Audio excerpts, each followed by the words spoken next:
Christian Outdoors. Today I'm going to do a quick review on the Rothco Medium Assault Pack. Now, you may first off think, Rothco? I don't know. Well, I did some research before I purchased this pack, and I liked, the specs of it when I looked at it and read about it, but I was actually able to get my hands on one before I actually bought it and do some comparing. Our local store here had this pack on hand and also had a similar pack, pretty much same specs, made by Blackhawk. Now, you may have gained a few things in the Blackhawk pack, but the biggest difference between them was their price. This one, between $50 and $60. The Blackhawk was $130. And I didn't feel like I was gaining that much by purchasing the Blackhawk pack for the price difference. So I went with the Rothco because it seemed like a pretty good pack. I'll say, the material is very sturdy. It's a very heavy Cordura nylon. The zippers are really heavy duty. I've not had any problem with any snags or anything like that. I've been carrying this pack about 6 months, so I think I've kind of put it through enough to do a fair review on this. You get a lot of space. The medium I thought was the right size because I was looking for a little bit smaller pack than what I was currently carrying, and so I really liked the width and the height. But what's really cool about this pack is it kind of spreads out a little bit, and it gives you a lot of good pockets and just different cool places to stick gear. So let's kind of get into it. It's got a really nice like compression type retention system here with these straps. You got a buckle. This comes over. You can buckle that, and if you've got a light load, it straps it down pretty nice, keeps everything nice and snug. But it will expand out, giving you a pretty good amount of space to carry pretty much anything that you would need. Now, let's see. Starts out, it's basically kind of broke down into 3 levels here, 3 tiers if you want.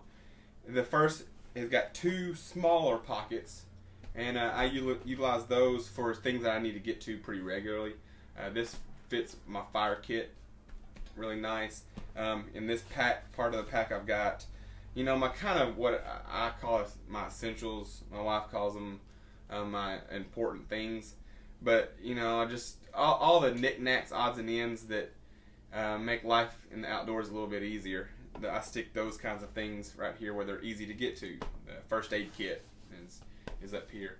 The second part is I keep the same things. The things that go here and in the second tier, they never come out. They're the same always. So I know what's in there, and it's gear that I might need in an emergency situation.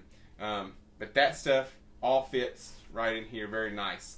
And so this part I'll say the same. The back part is the largest pocket, and that's where I kind of things rotate in and out. This is where I whatever I need for the particular type thing that we're gonna do.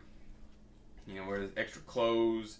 I carry cooking stuff in here sometime if I'm gonna be overnight. Just whatever it is that I might need. Now on the back, there is a pocket here for a water bladder for a hydration system. I carried my hydration system in it once, and I really didn't like the way that it felt when you put the bladder in there. You can really feel it kind of bulging out. So I've opted, most of the time I don't carry the bladder if I'm carrying this pack. But I only carry this for, day hikes, that kind of thing. And so what I did for my hydration is I got it's a Max Edition Camelback Molly water bottle holder, and so this holds my metal container, fits in there, and so that's what I do for hydration. It has a lot of Molly webbing, so you could add on other things on the sides, on the front here, if you had other little pouches you wanted to put on. So it is an option.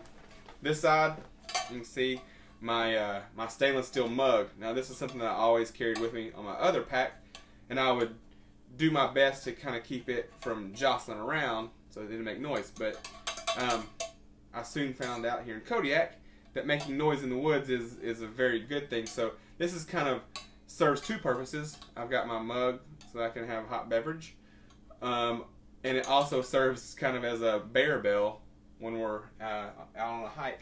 So that's pretty nice, and that always stays right there. I added some paracord to the carry handle. It was a decent carry handle, but I wanted to be able to grab and it be sturdy.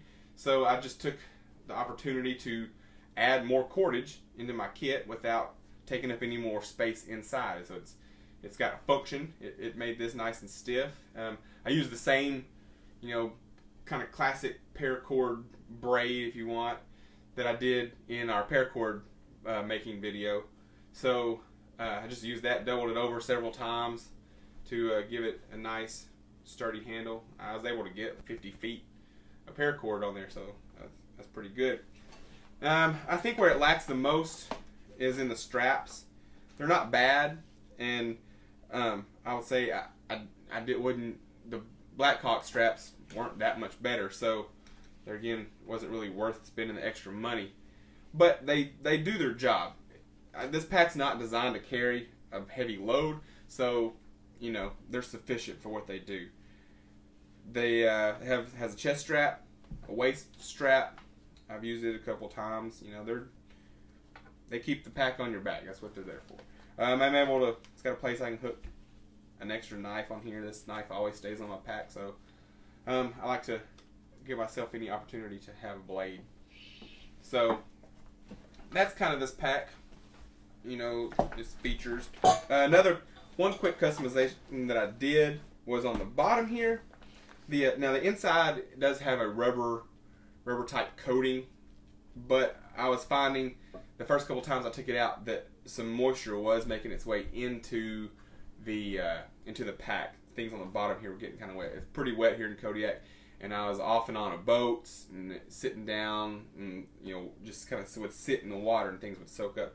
So what I did was tried out the As Seen on TV section at Walmart and got a can of Flex Seal, and I sprayed it on, and it gave it a really nice rubberized coating, and things have stayed a lot drier. So I guess that works. I don't know if you could float down on a screen door out on the lake, but it'll keep your bag dry. So for whatever that's worth, that's something I did. I mean, all in all, I would say it's a pretty good pack. If you're considering something like this for the money, the Rothco pack is a pretty good deal. They make a large and a small. This is the medium, so if you got some size choices there. But I think you come out with a pretty good quality product for a not so outrageous price. I hope maybe that this helps you in your decision making if you're in the market for a pack. If you've got any questions or if you want to make a comment, please feel free to leave comments, and I'll respond back to you. We'll try to answer any questions that I didn't cover. So I appreciate you stopping by, and I hope that you'll keep checking out our website at KodiakChristianOutdoors.com. Check us out on Facebook. Subscribe to our YouTube. And, just remember, guys, that if you get the chance to get outdoors, make the most of it. Play hard, but at the end of the day, don't forget to pray harder. We'll catch you next time.